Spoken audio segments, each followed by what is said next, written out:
February 24th, 2023, 8:11 in the morning. Fairfax County, Northern Virginia. An upscale cul-de-sac where the houses are large, the lawns are trimmed, and nothing is ever supposed to happen. A phone connects to a 911 dispatcher and goes dead. Rings again, cuts out. On the third attempt, a young woman's frightened voice finally stays on the line, long enough to say that something terrible has happened inside the house. By the time Fairfax County Police turned onto that street, the morning had already curdled into something irreversible. They walked into a home that told a clean and tragic story. When they climbed the stairs, they found two bodies. In the bedroom lay Brendan Banfield, 37 years old, a pediatric intensive care nurse, keeping the most fragile children alive. Near her, fatally shot, lay 39-year-old Joseph Ryan of Springfield, Virginia, a man with no connection to that family and no reason anyone could explain to be inside that house. And waiting for the police downstairs, composed in a way that would later be picked apart frame by frame, was the man of the house. Christine's husband, a special agent with the Internal Revenue Service, trained, armed, built for the language of investigations. His name was Brendan Banfield. He said he had stepped out that morning, returned after a call from their au pair, drew his service weapon, announced himself as police, and found a stranger attacking his wife. He fired to defend her. A story of heroism and horror. One enormous advantage. The only people who could contradict it were dead. The scene as it was meant to be read. But two people lay in that room, and neither of them could speak. There was, however, one other person in that house who was very much alive. A young Brazilian woman, mid-20s, working for the family as their au pair. Her name was Juliana Magalhães, and somewhere inside the home that morning, kept apart from the worst of it, was the Banfield's 4-year-old daughter, a child far too young to understand what had happened beneath her own roof. To understand how two people came to die in that bedroom, you have to rewind to when the Banfield's household looked, from the outside, like ordinary suburban success. She healed children in a pediatric ICU. He chased financial crimes for the federal government, a man whose career was built on understanding how people construct lies. But beneath that surface, the marriage had quietly rotted, and Brendan had already begun imagining a life in which his wife no longer existed. The turning point came in the summer of 2022, when Brendan began an affair with Juliana, who would soon move into his home as their child's caretaker. By late that year, she was living under the same roof as the wife she was helping to betray. Brendan began speaking that autumn of wanting to be rid of Christine. Juliana said she thought at first he was only talking. He was not. His reason for refusing the exit of divorce was cold and calculated. He did not want to lose his money, and he did not want to lose custody of his daughter. A divorce would split his world in two. A widowing would leave it whole, and leave him free to begin again with the woman already living down the hall. What makes this case so unsettling is not simply that a man wanted his wife gone. It is the architecture he built to make it happen. Brendan did not merely want Christine dead. He wanted a villain, a stranger who could be found beside his murdered wife, so that the grieving husband standing over the bodies would look like a victim rather than the author of the entire scene. The instrument of that plan, prosecutors said, was Christine's own laptop. An account was created on the fetish networking website, FetLife, operated not by Christine, but by Brendan and Juliana together, wearing her identity like a mask. From behind that mask, they searched for a man willing to come to a private home, someone who could later be painted as an intruder. The man they found was Joseph Ryan. Joseph Ryan was an ordinary person, living an ordinary life in Springfield, Virginia. He believed he was speaking to a real woman named Christine. He believed the invitation was genuine. He had no way of knowing that every message pulling him closer to that house was, the prosecution argued, a thread in a noose he could not see.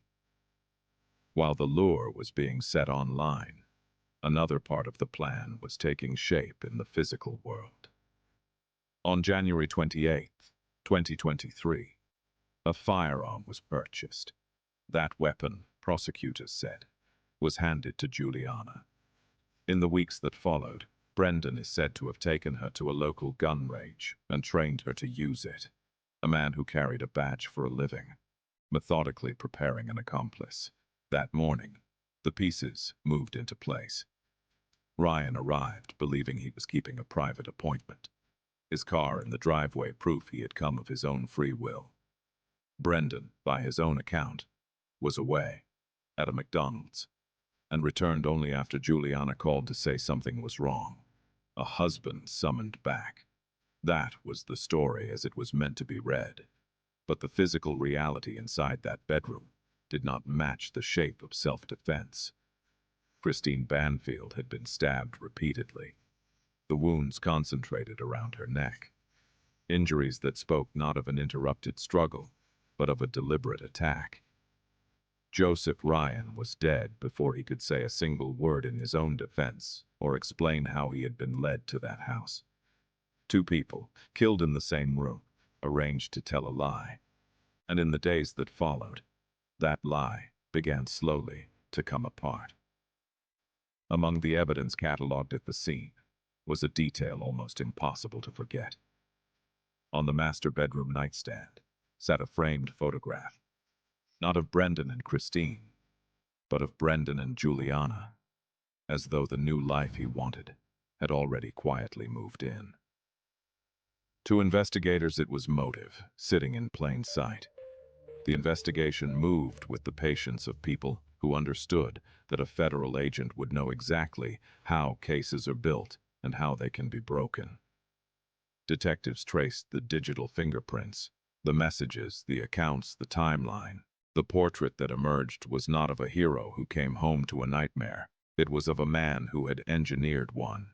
And as that portrait sharpened, the focus turned toward the young woman who had been inside that house the entire time. Roughly 8 months after the killings in the autumn of 2023, Juliana Perez Magalhães was arrested and charged. For a time, the version that protected Brendan held. But the weight of what she had taken part in eventually broke that loyalty open. In 2024, she entered into an agreement with prosecutors, pleaded guilty to manslaughter, and agreed to do the one thing Brendan Banfield could never survive: tell the truth in a courtroom with him sitting only feet away. The trial opened in Fairfax County in January 2026, nearly 3 years after that February morning, and the case had become national news, notorious for the affair, the fetish website, the secret second life. But beneath the lurid headlines were two people who had been murdered. At the center of the prosecution stood Juliana, the insider, the eyewitness, the woman who had helped build the lie and was now prepared to dismantle it. From the witness stand, Juliana described the road to that morning.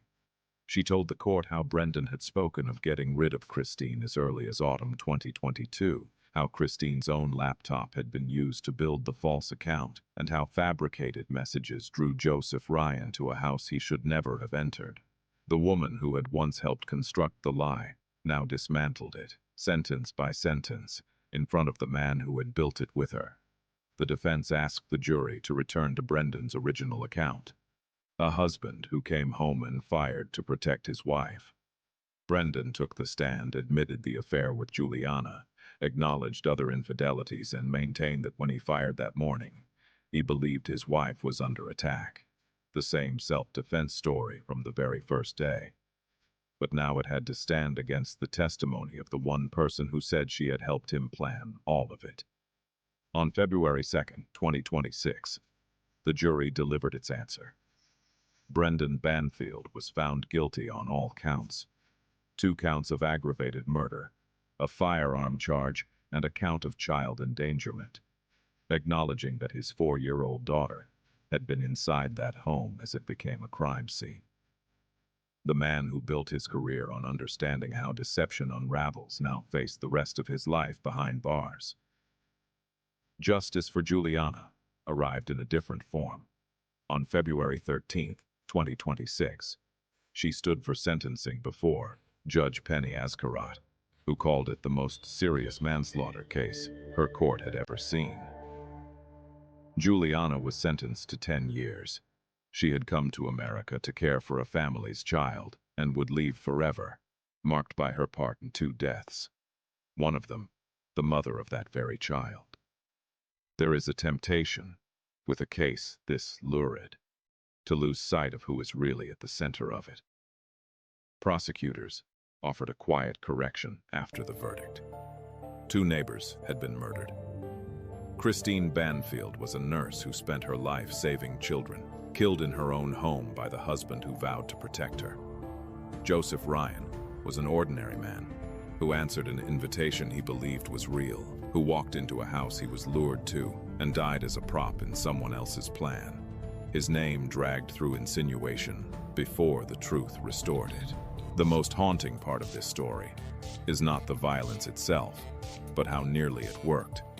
A man trained in the architecture of deception had built a scene designed to read as heroism, and for a moment on that February morning, it almost did. What undid it was the slow accumulation of evidence, the dates, the devices, the photograph on the nightstand, and the voice of one person who could no longer carry the weight of the lie. As Brendan Banfield awaits the sentence that will likely keep him imprisoned for life, what remains is a home meant to hold a family, a little girl growing up without her mother, and the lesson that even the most carefully built deception collapses beneath the weight of the truth.